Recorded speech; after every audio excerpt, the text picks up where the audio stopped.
moved to North Fulton in 1994 from Gwinnett County for the schools. My daughter was entering the first grade, and as we wanted to give her the best possible education, we moved to North Fulton. Was one of the reasons that I got involved in the community was through the schools, became HOA president, got involved in community activities, and next thing you know, I was on the Fulton County Board of Education. In about 2000, I got elected to the Board of Ed. Along the end of my term on the Board of Ed, Sandy Springs was created. They had been trying for almost 30 years to become a city. And so, of course, we were all pushing for them and helping to support their efforts. And when it actually happened, the other parts of North Fulton County that were unincorporated thought, well, why not look at having some other new cities in North Fulton to address the individual needs of those communities.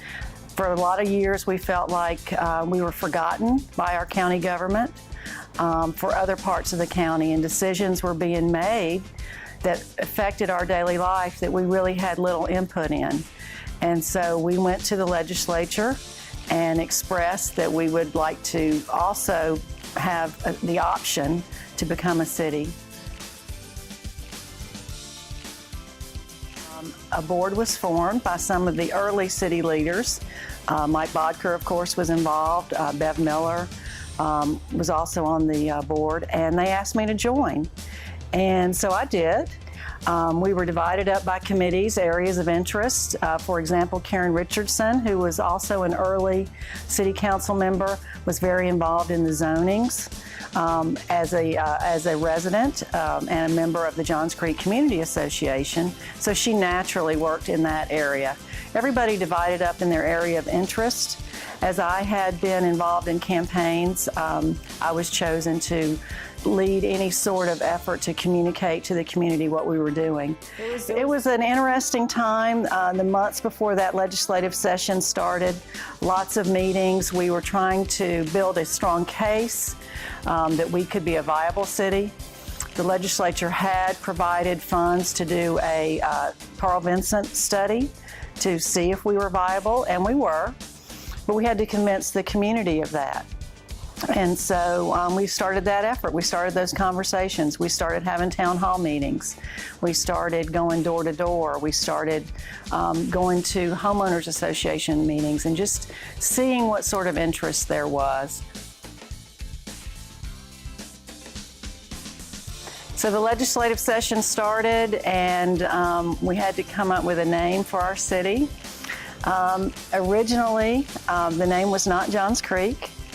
It was Riverside, and there was a reason for that. There were some feelings that if we selected Johns Creek, that it might limit the feelings of the community about what area was actually Johns Creek. As you know now, Johns Creek runs through the heart of the city, and it's easy to identify with Johns Creek. But we had a very wide array of opinions on things. We had a South Johns Creek, or the Newtown area, that felt pulled to go in a different direction. Some of them did. So we were trying to come up with a name that would bring everyone together. Little did we know that there was a small incorporated township in Colquitt County, Georgia, named Riverside. And so after it had been advertised, that came to light. We had to start all over. We had very little time left in the session. There are definitely rules. You have to advertise by a certain date. It has to sit for, I think, 14 days before it can come to the floor. So I'll never forget getting that phone call to find out that the name had been rejected, and we had to come up with another name. And I'd been pushing for Johns Creek the entire time. I actually lived on Johns Creek Court. I felt like, that was kind of a sign. And it was so late in the game that we agreed that we would just go forward with Johns Creek. It was just very exciting to see how excited the community was about their new city. Had no idea what to expect. They really didn't know who the leaders would be. They just knew that they were Johns Creek and that they wanted to be involved in making those decisions. So We had the election in early November. 5 of us were elected, the mayor and 4 councils, which was enough to get started. There were 2 seats that were in a runoff. So if you see the old pictures of the swearing in of the original council, there's only 5 of us because the other 2 seats were still up for a runoff.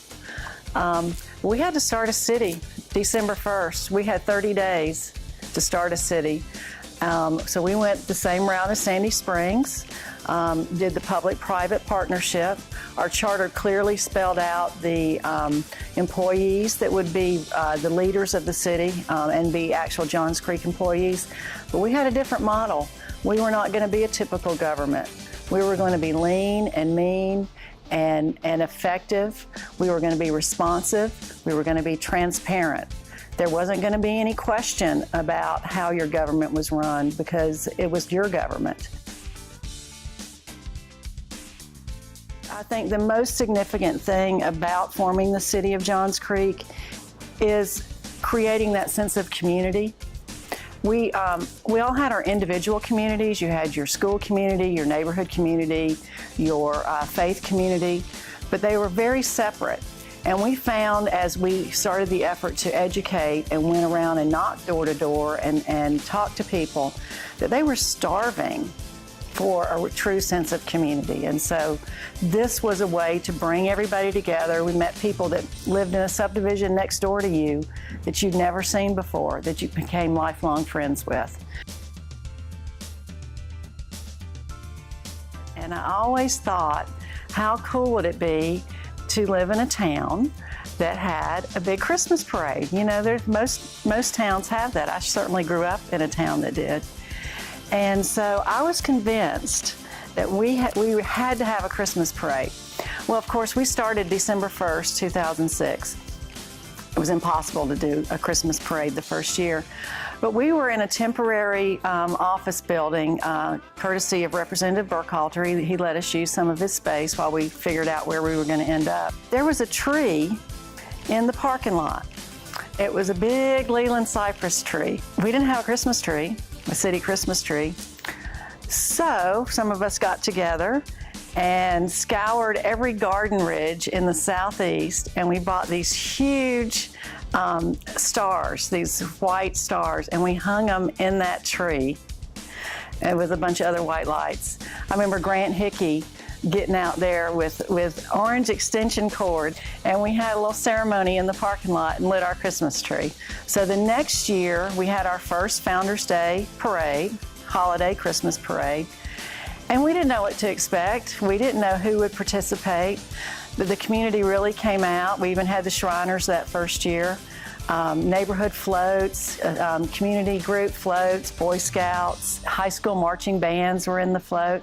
We had Santa on the fire truck at the end, just like in every other small town parade.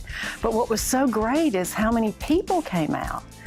And as we're going down State Bridge Road, which is in the heart of the city, it was packed with people, and they were all saying thank you. You know, they were so proud of their city in one year. It was really awesome.